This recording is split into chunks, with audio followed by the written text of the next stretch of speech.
I shall speak today about food. Without food, there can be no life.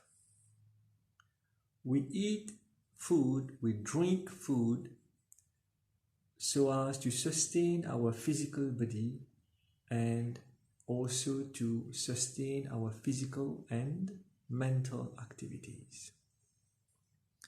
Spiritually, food is sacred. Just like our words are sacred, food also is sacred.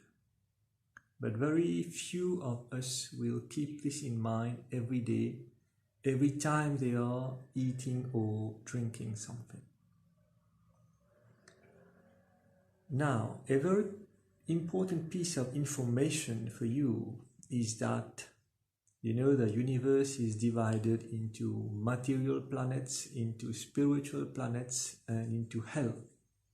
Those are the three areas where there is life. Now, the material world is both vegetarian and non-vegetarian. But the spiritual world is only vegetarian. There are no non-veg foods in the spiritual world. So by telling you this, I'm of course not asking you to turn vegetarian tomorrow. To become vegetarian requires a lot of inner strength to start the process, to take the decision. And of course it will take a greater deal of energy through your determination to continue the process of being vegetarian, because you will be faced with loads and loads of pressures in your life. But if you are able to do it, it is a big blessing. So remember, I'm not asking you to become vegetarian. I'm only providing the explanation. The decision is up to you. Now, like I said, the spiritual world is totally vegetarian. Now, spiritually, I said that food is sacred, and there is a very, very important process that you must do before you put anything in your mouth as food or drink.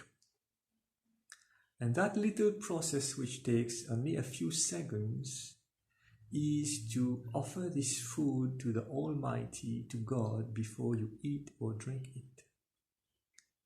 In that process, you turn that food and that drink into a divine food and into a divine drink. But many of you don't do this, and this is a sin. So if you eat 3 main meals in a day, breakfast, lunch, dinner, and you eat a few other things in between, so minimally you are making 5 to 7 sins every day, only by eating and drinking. So I forget your 12,000 thoughts for a moment, and we concentrate on the food.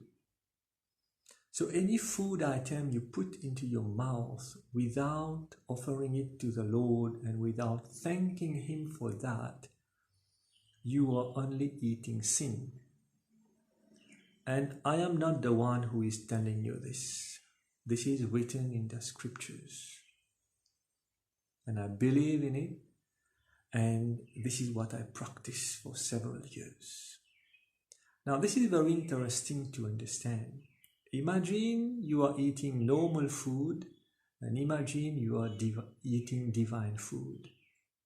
Do you think your body will be the same? Do you think all the cells in your body will be the same when you eat divine food or when you eat non-divine food?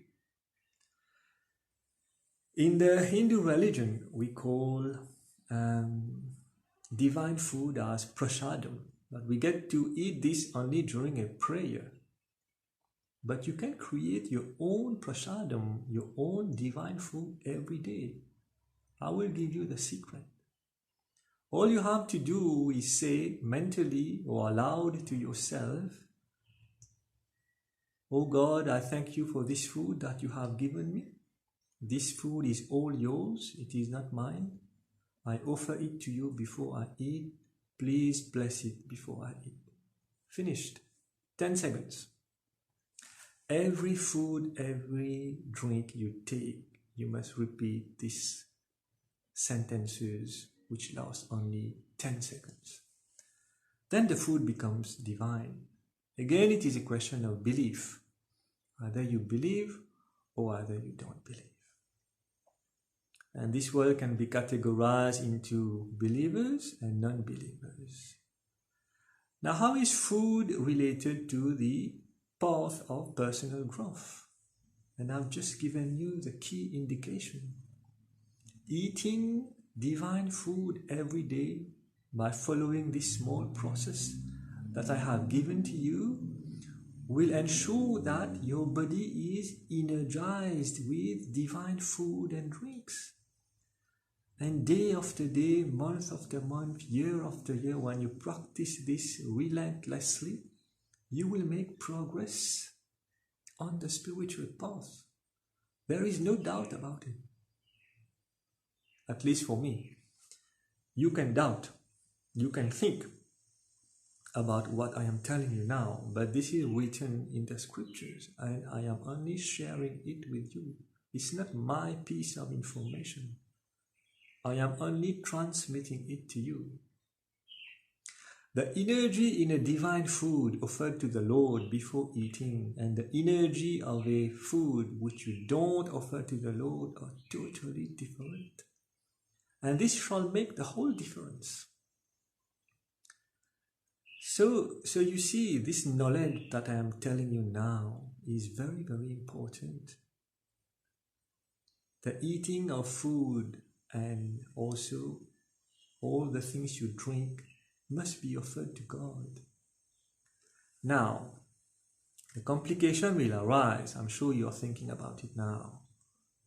What happens if in my plate there are 1 or 2 items which are non-veg?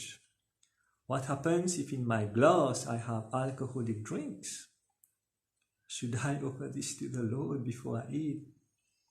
Can I offer chicken and meat and beer and gin and whiskey and vodka to the Lord before eating or drinking? You already have the answer, don't you? So that is the complication that will arise for you if you are non-vegetarian. But the solution is simple, and that is what I was telling you at the opening of this video. You have a choice to be vegetarian or non-vegetarian. And it would seem that after all that I'm telling you, that vegetarian seems to be the more wise choice. It is the wisest of all choice. If you want to grow personally, if you want to grow spiritually. But it is a very difficult task to become vegetarian because you are conditioned to eating non-veg and to drinking alcohol. And that is where the mind comes into process. A strong mind, a wise mind will help you to take the decision eventually. But that decision is yours. I'm not imposing anything. The knowledge is here and it is up to you now. Next, with regards to food, it is important to note that we put a lot of pressure on our digestive system by eating processed foods, which contains chemicals to preserve that food for a longer period. And when you eat that processed food regularly, you put a load of pressure on your digestive system, especially your liver and your kidney, to remove those chemicals from your body, which undoubtedly have a negative effect on your system, on your health. But you are used to buying those processed foods, so be very careful. Prefer frozen foods. Prefer foods which are natural, from the garden, from the market. Then you will enjoy a better health. A better health means your system inside is pure. Processed food is not pure, but it is here for convenience. We have adapted to this mode of living. We just pick it up on the shelves, put it in our basket, pay at the cashier, and it is in our house, ready for use and consumption, but loaded with dangerous chemicals. I am sure you are learning now with COVID-19 infection that those people who are drinking medicines regularly are also affecting their health, because the medicine is not only curing their disease, it is also causing side effects, which people and doctors don't talk about. But now with COVID-19, it's just coming out. There are side effects of chemicals. So this is how it happens with regards to food. It is a decision you have to take. But of course, if you are not well, you need to take pills. You need to take it for your health. But like we say, prevention is better than cure. Don't do things to make you fall sick and then you run to eat all kinds of pills and medicines. Preserve your health. Prevent you from falling sick by eating properly, by drinking properly, by offering the food to the Lord before you eat it. Then you will be eating and drinking divine food every day. So this is my message to you today. And the choice is yours. You need to choose between divine food and non-divine food. So I will leave you with this question. Make the good choice and you will be sure to embark on the spiritual path at deeper levels.